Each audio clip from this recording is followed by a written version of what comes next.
Can you see my presentation?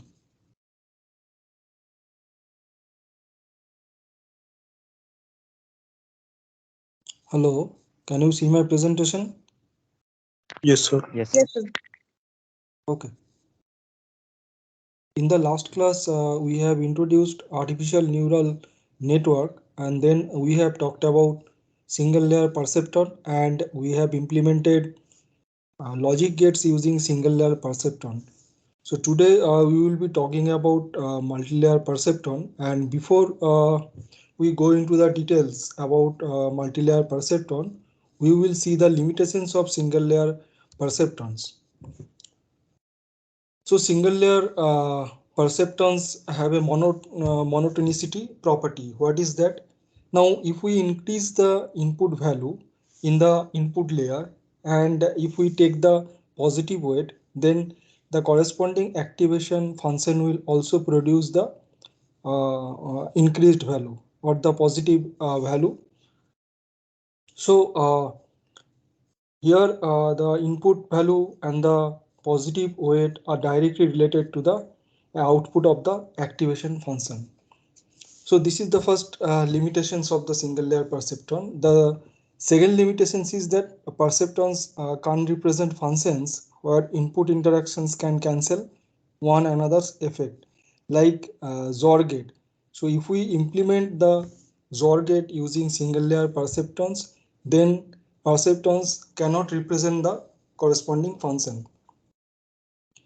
Perceptrons can only represent the linearly separable functions. So if we want to represent the non-linearly separable functions, so that cannot be represented using single layer perceptrons. So these three are the limitations of single layer perceptrons. Now, since we will be talking about the multi-layer perceptrons, so before we see the architecture of multi-layer perceptrons, let us look at the basic features of multi-layer perceptrons. The model of each neuron in the multi-layer perceptron will include a nonlinear activation function, and this nonlinear activation function will be found to be differentiable. So you are already familiar with such activation functions like logistic functions or sigmoid function. So here sigmoid function can be used as the activation function for mapping the inputs into the nonlinear feature space. So here each neuron in this network will include the nonlinear activation function. So every neuron in the multilayer perceptron will have the nonlinear activation function like logistic function or sigmoid function. The network will contain one or more layers that are hidden from both input and output layers. So we get one or more hidden layers in between input and output layers. The network will exhibit a high degree of connectivity. That means if we consider the fully connected neural network, then the extent of this fully connected neural network will be determined by the synaptic weights of the network. So generally we consider the fully connected neural network for multilayer perceptron. So when we consider this kind of high degree of connectivity, then the corresponding weights for each connection will be determined. So here we can see the architecture of the multilayer perceptron. So in this architecture, we have one input here. We have one input layer, and there are two hidden layers. This is the first hidden layer, and next we have the second hidden layer. And in the last layer, we could see the output layer. So this is the fully connected neural network. Fully connected neural network means that with every if we consider one neuron, then one neuron is connected to all other neurons in the previous layer as well as in the next layer.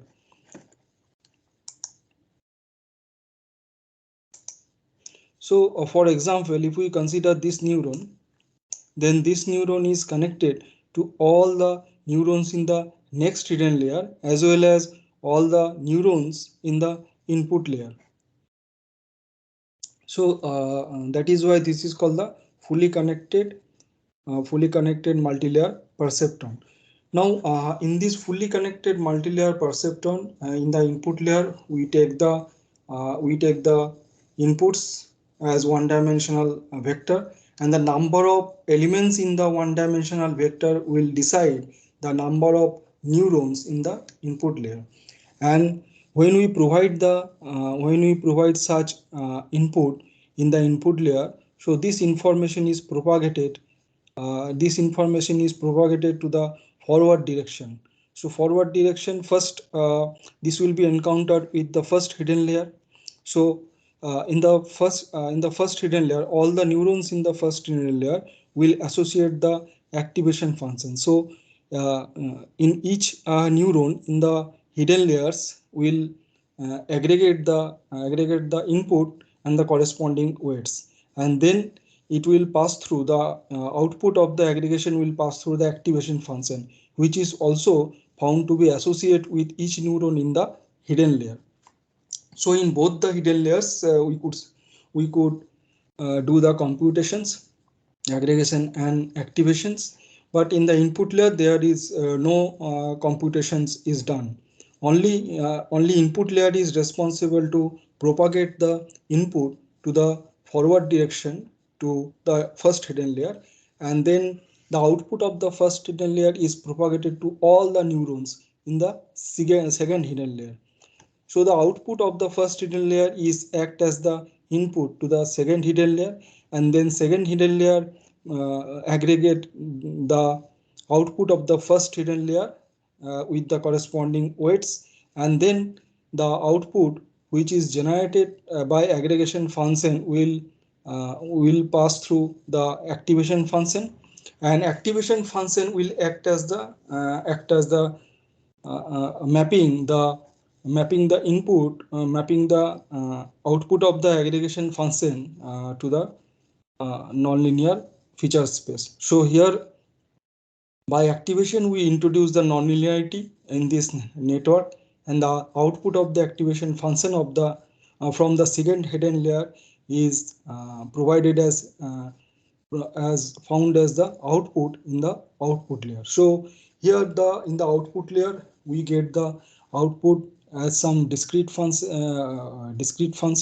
as well as we can get the output as the probability. So when we have more than one class, when we have more than one classes or more than one class levels, then we can get the number of neurons in the output layer according to the number of classes or number of class levels are present in the data set. Now in this network we can see there are three neurons in the output layer. That means there are three output signals which will be generated for three different classes. Now in the output layer, when we get the output, so this output is compared with the actual output or the class level. Since it is the supervised learning technique, therefore the class level, for training the class levels and the corresponding data is provided for training, and when the output signal will be generated in the output layer, this output will be compared with the actual output, and we compute the error using the cross entropy error function, or it may be the MSE function. So we get the deviation as the residual or error, and this error is back propagated through the second hidden layer and first hidden layer, and then we update the weight. So initially when we assign the weights for the connections from input to the neurons of the first hidden layer, from from neurons to the first hidden layer to the neurons to the second hidden layer, and from second hidden layer to neurons of the second hidden layers to the output layer. So these weights will be initially these weights will be assigned randomly, and whenever we get the first output, then this output will be used to get the error or deviation or residuals. Then this error will be propagated to the second hidden layer and first hidden layer, and we get the gradient.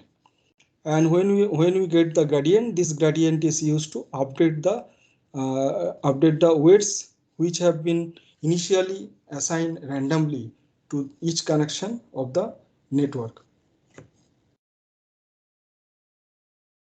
Now, if we study the signals in multilayer perceptron network, then we can have two different types of signals. First one is called the function signals, and second signals is called the error signals. Now the function signal is an input signal, or we can also say the stimulus that comes in at the input end. So in this multilayer perceptron, so this these function signals is coming from these inputs and propagated to the forward direction and it is emerges as the output signal in the output layer. Now, unlike the function signals, error signals are originated at the output neuron of the network. So, if we consider this is the output neuron of the output layer, then the error signals is originated or generated at the output neuron of the output layer, and it is propagated backward direction means through back propagation.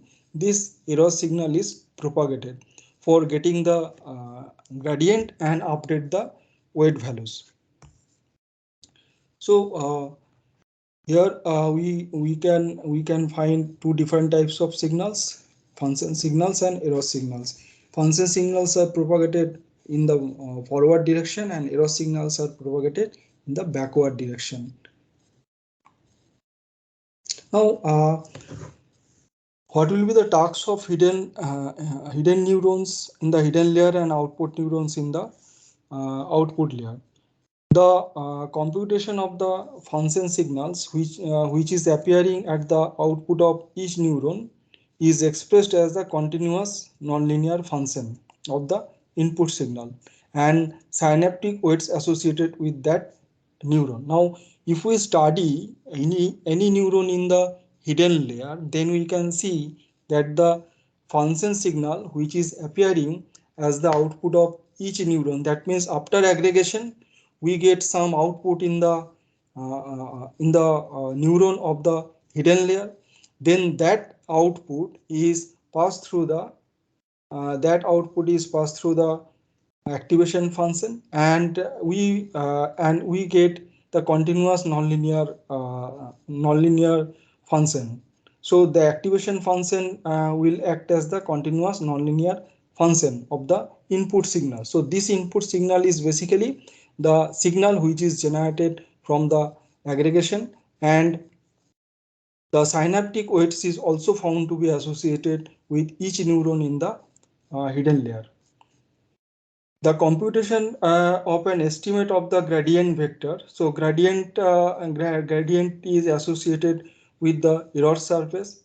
So with respect to the weights that are connected to the inputs of a neuron. So whenever we compute the error, then we propagate that error through back propagation in the backward direction through different hidden layers, and then we compute the gradient for updating the weights. Now the computation of an estimate of the gradient vector is needed for the backward pass through the network. So as I said that whenever we compute the error, so this error will help us to estimate the gradient vector, and gradient vector will help us to get the updated weight for the different connections of the neurons in the hidden layer as well as in the hidden layer to output layer. Now hidden neurons, or the neurons in the hidden layer, act as feature detectors. Okay, so whenever we provide the input in the input layer, these inputs are propagated towards the forward direction, and it goes through different neurons of the hidden layers. Now in the hidden layer, these features are transformed, and these features are performed as the feature detector of the image or the pattern of the image. Now as the learning process progresses across the multi-layer perceptron, the hidden neurons will begin to gradually discover the salient features. Now whenever the learning process will progress across the multi-layer perceptron through different neurons of the different hidden layers, then gradually we discover the salient feature of the training data.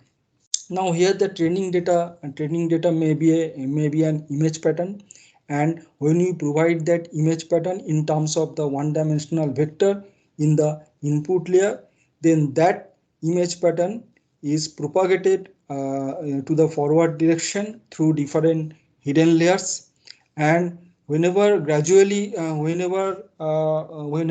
information is propagated gradually across the multi-layer perceptron through different neurons of the hidden layers, then we actually discover the different salient features, and this salient feature characterize the training data. So they perform a nonlinear transformation on the input data to a new space called feature space. So when you get this new feature space, so whenever the output of the aggregation is provided as input to the activation function, so this activation function will perform the nonlinear transformation, and this nonlinear transformation provides a new feature space. So in this feature space we in this new feature space we get the we get the features which are found to be easily separated from each other for the classification. Okay, now if we perform a classification, then you can think about a congested data set, and we want to have the new feature space where the congested points or the congested features become sparse. Okay, that means the features will be found to be easily separated from each other. And if we apply the classification if we apply the classification or if we perform the classification tasks with such sparse data set, then it will be easily classified the features or classified the data. So that is why here we need to introduce the nonlinearity through activation functions. And whenever we get a neuron in the hidden layer, so that neuron is associate two different functions. One is the aggregation, another is the activation. So aggregation does the linear aggregation finds the linear combination of input and the weights, and whenever the aggregation produces the output, that output is provided as input to the activation function, and that activation function is responsible for nonlinear transformation. This nonlinear transformation actually give us a new feature space where we get the features are found to be easily separated from each other, and in this nonlinear feature space we can easily perform the classification task.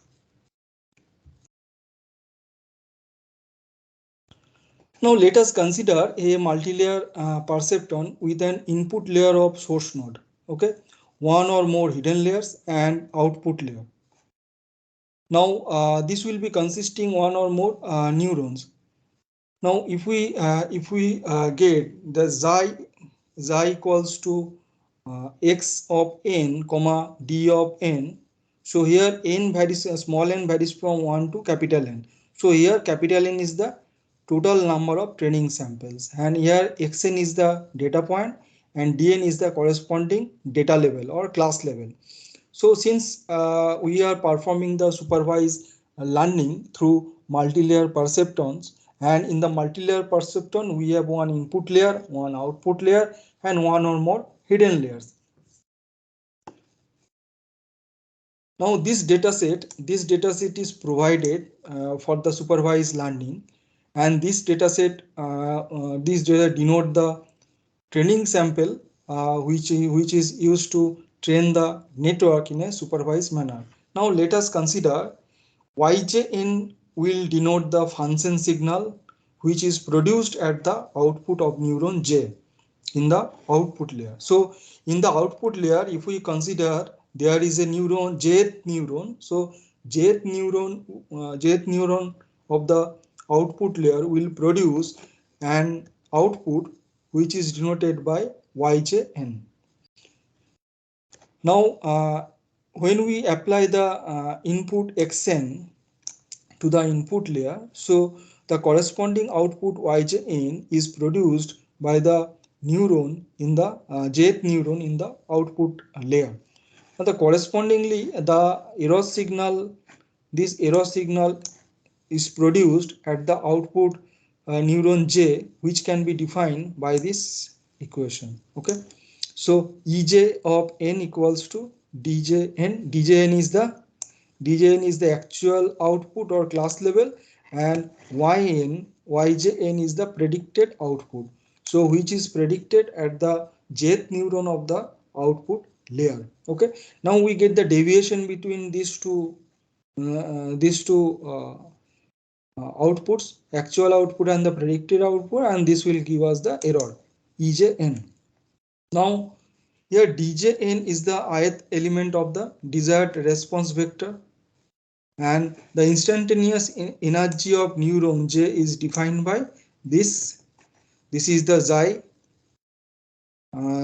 j n equals to half of ej square n. So we are taking the square of this deviation, and which is multiplied with this factor. This is called the scaling factor. So half here is the scaling factor. So half of ej square n.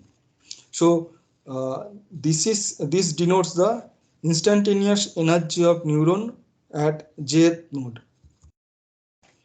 Now if we summing up the error energy contributions for all the neurons in the output layer, then let us consider C is the total number of neurons in the output layer. Now here xij represent the jth error energy contribution. Now for all the neurons in the output layer, that is for C number of neurons in the output layer, we can sum up these error energy contributions and we will get the total instantaneous error energy of the whole network. So which is given by this xi n equals to summation over this xi j n. So j belongs to C, and in place of xi j n we can write this summation over ej square n. So this ej square is nothing but the deviations, the residuals of square of these deviations, which is also known as the RSS.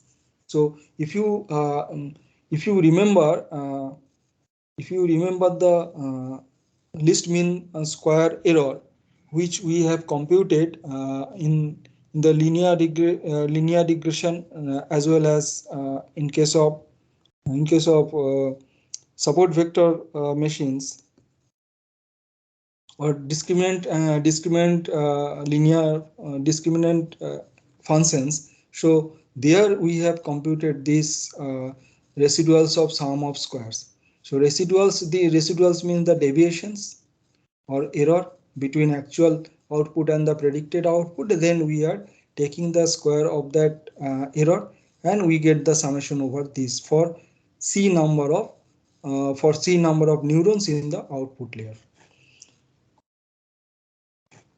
Now with the training sample, which is consisting of n number of samples, the error energy is average over the training sample. Now if we get this error energy, which is to be average over the training sample, then we will get the empirical risk, which can be defined by this average instantaneous total error, and this instantaneous error energy is average over this training sample. Since this is already computed, this part is already computed, now we get this error energy, which is to be average over the training samples. And since we have n number of capital N number of training samples for the supervised learning paradigm, so therefore we get 1 by 2n into the summation over this term. This term is already computed.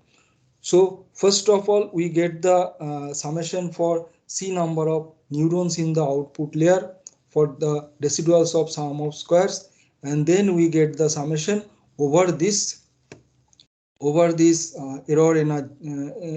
instantaneous error energy for the whole network, and this is computed for the training samples. Now, depending on how the supervised learning of the multilayer perceptron is actually performed, so we may identify two different methods. So the first method is known as the batch learning, and second method is known as online learning. Now, what is batch learning? So in the batch learning method of supervised learning, so we can adjust the synaptic weights of the multilayer perceptron, which are performed after the presentation of all n examples of the training samples, and this will constitute one epoch of training.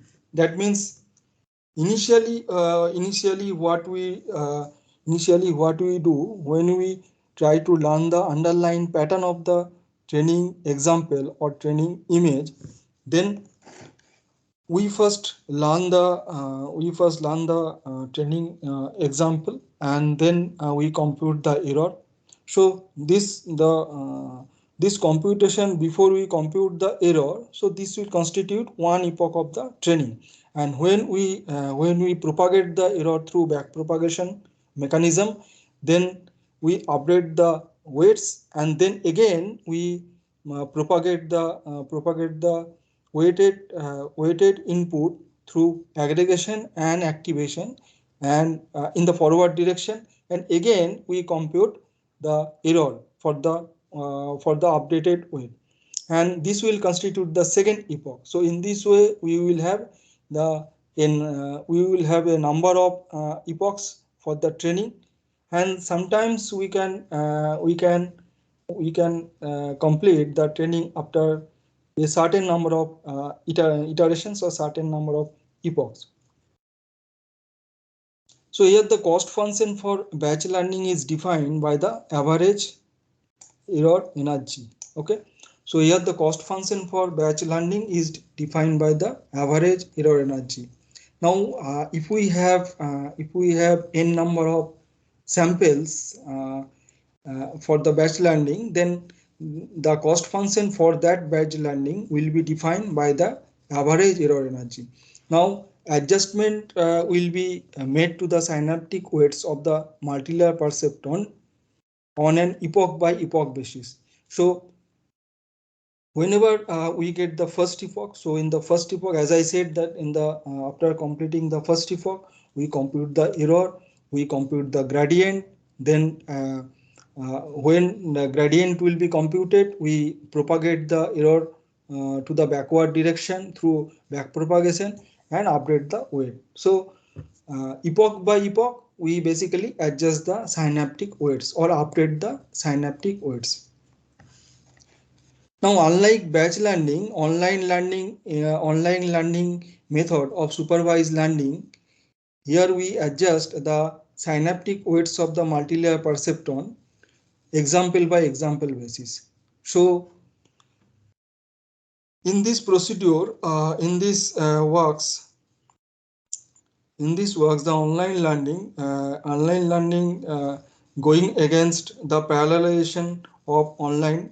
So Here the adjustment of the synaptic weights go against the parallelization of online learning. So here the adjustment is done example by example basis. That means for a particular example of training or particular training example, so we adjust the synaptic weights. So for every training example, epoch by epoch, we are not updating the synaptic weights, but by example, uh, we update the synaptic weights in online learning. Now this adjustment of synaptic weights go against the parallelization of online learning. Now here we could try to understand how backpropagation works. So here we have a simple network, and in this network, here we have the input layer. In the input layer, we have input y1n to ymn. These are the input, and yin is the particular ith input. And for this ith input, we have wjin weights. The corresponding weight in this connection from input to this input to the neuron of the hidden layer. So in this connection, we get the corresponding weight wjin, and this is the bias, and the bias value is found to be +1, and the corresponding weight is wj0n, and this will be found to be equal to the bias. Okay, this weight wj0n is found to be equal to the bias bjn, and which is actually hold the value +1. That means 1 is given as the bias value. Now in this neuron we get the aggregation of weight value and the corresponding input value, and the output of this aggregation is known as the induced input to the activation. This vjn represent the induced input to the activation or induced output of the aggregation. So whenever this vjn is produced after aggregation, this vjn, the induced input to the activation, is provided to this activation function. Okay, so this phi dot represent the activation function, and this activation function may be any activation function like a sigmoid function, relu function, tanh function. So we, according to the requirement of the application, requirement of the network, so we can choose an appropriate activation function, and this activation function basically introduce the nonlinearity in the network, and this induced input will map to the nonlinear feature space where we get the sparse representation of the features. So features are found to be easily separated from each other. Now after passing through this activation function produces an output which is denoted by this yjn, and this yjn, this is the predicted output, and this dn is found to be the actual output. Now we get the residual between djn and yjn, and this residual is known as this ejn. And for residuals of sum of squares, so we get half of ej square n, and for all the neurons in the output layer we get total error, and this total error is computed by taking the summation over half of ej square n, and we get the total error. Now here when we get the uh, when we get the error in the output neuron, so here this error is propagated through this neurons of the hidden layer, or we can say the propagated backward direction using backpropagation mechanism in the backward direction through these hidden layers. Okay, and we compute the gradient, and whenever we compute the gradient we update this weight WJIN. So this weight is available from input to the neurons of the first hidden layer, from neurons of the first hidden layer to the neurons of the second hidden layer. If there are more than two hidden layers, then we will have the third hidden layer, and we will have another weight to be found from the neurons of the second hidden layer to the neurons of the third hidden layer. And from the neurons of the final hidden layer to the output layer, we also get the weight. So initially all these weights are randomly assigned, and whenever we get the first error through this forward propagation of the input signal, and processing through these neurons of the hidden layers through aggregation and activation functions. So here we complete the one epoch. So after completing the one epoch, we compute the error, and then we compute gradient, and after computing gradient, we update the error. That means initially whatever the error value was weight value was assigned, so this weight value now to be updated. Okay, so this is done in the after completing the first epoch. And again, when the weight value is updated, again we compute the induced input, this induced input in the aggregation, and this induced input is provided as input to this activation function. Again we compute the error, then again we propagate to the backward direction through back propagation, and then we repeatedly update these weights through a number of epochs or through number of iterations. And when we complete the training, so we get the training error or training accuracy. And when the train model is when we complete the training, we get the train model, and this train model is then used for the prediction as well as for classification.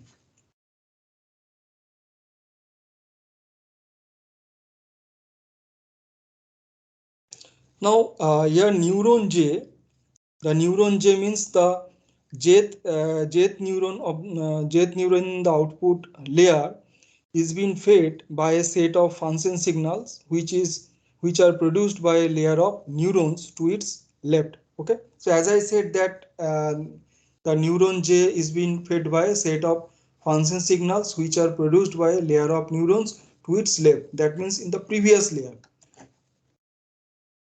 the function signals which are produced in the previous layer, or we can say the last hidden layer, that has been fed to the jth neuron of the jth neuron in the output layer.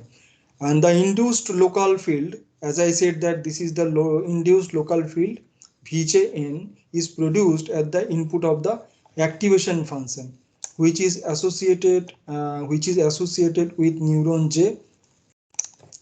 And here we can compute the Vjn is the linear combination of weights and inputs. Okay, as I said earlier that this induced local field is computed by taking the linear combination of weights and inputs.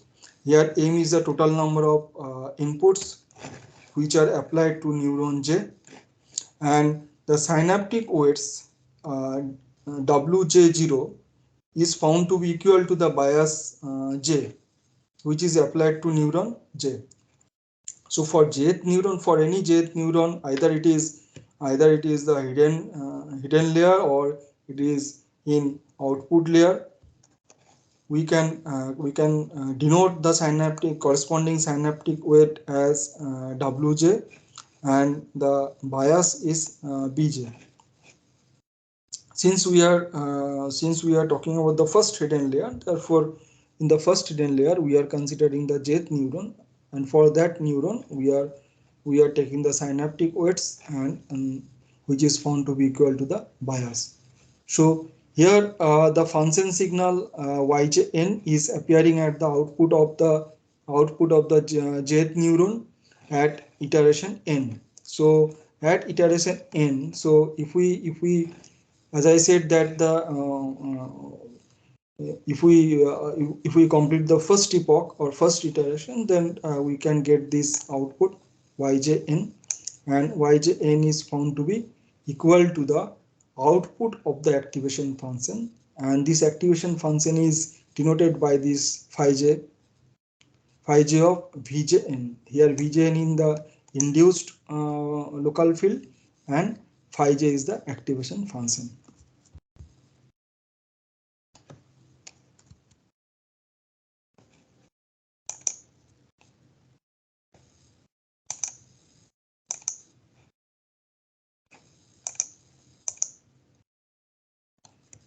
Any questions from today's class?